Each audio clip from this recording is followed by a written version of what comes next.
election or constituency, because technically you are even reminded that wewe unasema unataka the entire nation and you cannot even deliver your own local jurisdiction. I mean, is it not just proper for the opposition to go and install and install and all this? First of all, I do not acknowledge them to be the opposition, the political opposition of the country. Yes, at least.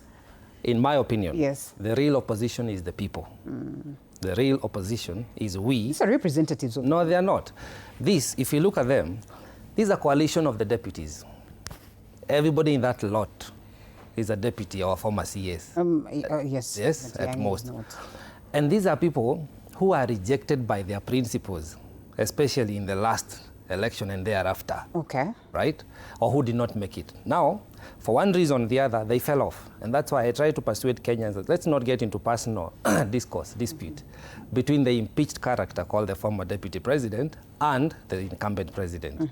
That is not, now they've changed the name from the United Opposition to the United, I think, Alternative Government, something like that.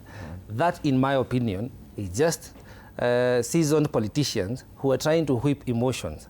What I believe they are doing right is just shedding more light on why people should not re-elect this current president. On that one, I stand with them because we have a crisis in the mismanagement of our economy. Number two, what is wrong with them coming out as the assigned chiefs or village elders, as my colleague is saying, is that they're trying to take us back to the tribal balkanization. Okay. You know, politics of tribalism, politics of region. But are we not ethno-majority? We have moved on from that, Linda. Okay. Kenyans are saying we want an issue-based conversation. Today we know when the PS of fuel comes from your community, that will not stop fuel prices hiking in your region. When the CS of education, it comes from your community, that will not stop, that will not ensure that there will be 100% of grade 10 transition. You see, we're still having crisis. When the CS of health is from your region, it does not mean that SHA will work. So let's be factual. Kenyans are saying we want an issue-based conversation. Number three, I look at the president and I wonder why he behaves the way he does. As my colleague says, he needs to acknowledge that he's a sitting president of the Republic of Kenya. So he needs to act presidential. He needs to come off the rooftop and go back and work for Kenyans. Okay. Today, he campaigns as if he's seeking to be elected for the first time. If he were working, we would not be worried about what people say about him. Kenyans will not be feeling that the president is doing something. They will be seeing... Development speaks for itself. Okay. Just like justice, it cannot only be done, but also must seem to be done.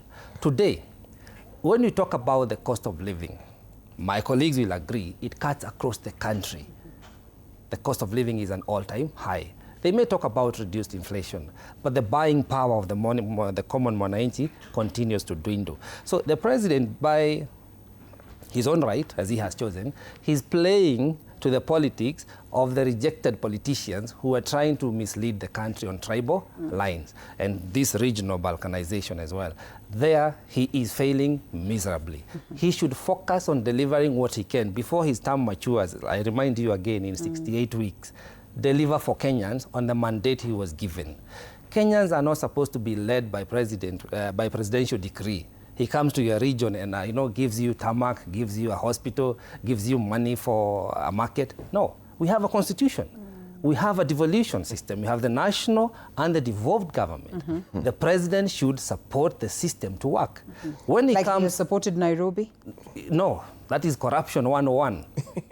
If there is any county that is not working, allow me, if there is any county that is not working because of corruption, the national government can suspend the operations of that county and then have the people reorganized to have a proper administration within their county. When the president comes and makes allocation, what happens to the National Assembly? What happens to the budgeting and allocation process?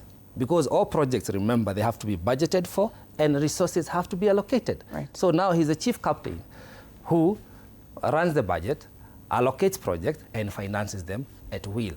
That is violation of our constitution. Oh, well, Brian, in all honesty, he has been labeled as one of the presidents that is hands-on, appreciated as one individual that actually understands what's happening in the country. And he has said himself that, there's not a politician that understands the nation like I do in terms of traversing the different regions, and therefore a face of a president who represents the country as opposed to what our